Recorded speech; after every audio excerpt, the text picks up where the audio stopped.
Good morning. We are celebrating Wednesday of the fourth week of Lent.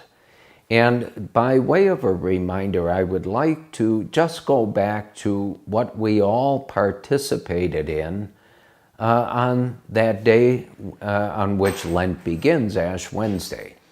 And remembering that during Holy Mass on Ash Wednesday, each of us received in the form of the cross of Christ, a cross on our foreheads in ashes. And of course, remembering that those ashes not only represent our sins, but also remind us of our mortality. But the cross also reminds us, because of Jesus who was crucified for our sakes and died on the cross, and that he, by his death, transformed the cross into really that greatest of Christian symbols of faith and hope. We have another devotion which we're all familiar with during the season of Lent, and that is the Stations of the Cross.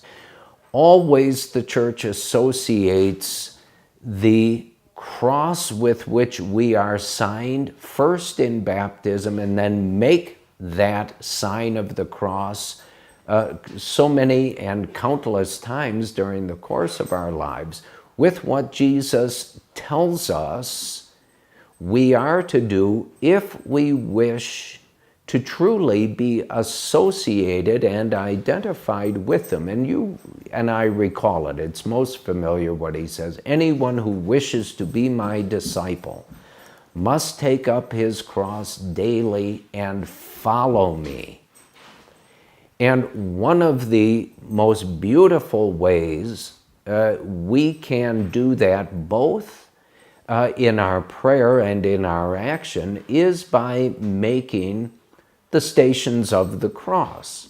Lent gives us a wonderful opportunity to do that, but this great devotion of the Church can be done any day of the week and every day of the week, and perhaps we should do that that often, simply because the cross is the sign of the Lord's victory on our behalf over sin and death, and what sin does to us. It enslaves us and keeps us from the Lord. But also the cross is that constant sign of hope that you and I need not only to see in our homes, in our churches, but we also need to, in a sense, make that sign of the cross for ourselves and understand that as the Lord has lived and died and taught us about the cross, we should welcome it. We should embrace it, because the cross, properly embraced and carried in following Jesus, is the way to heaven. That's why the Church commonly refers to the way of the cross. It's not just going from the first to the 14th station in church. That's only part of it. The way of the cross is really the life, earthly life of Jesus from beginning to end, which he urges us, asks us to imitate and to follow him. It doesn't end in our earthly deaths, but our death is the gate, if you will, which is unlocked by us faithfully carrying his cross through our daily lives, the gate opening up, unlocked by the cross, to heaven. And so in these last few days of Lent, and they are quickly coming to an end, I urge you, if you have not already done so, make the Stations of the Cross. You can do it in church, you can do it in your homes.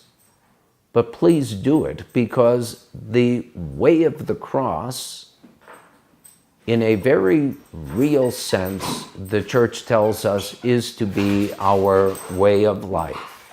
May God bless you and give you the strength to continue to be faithful to your Lenten discipline.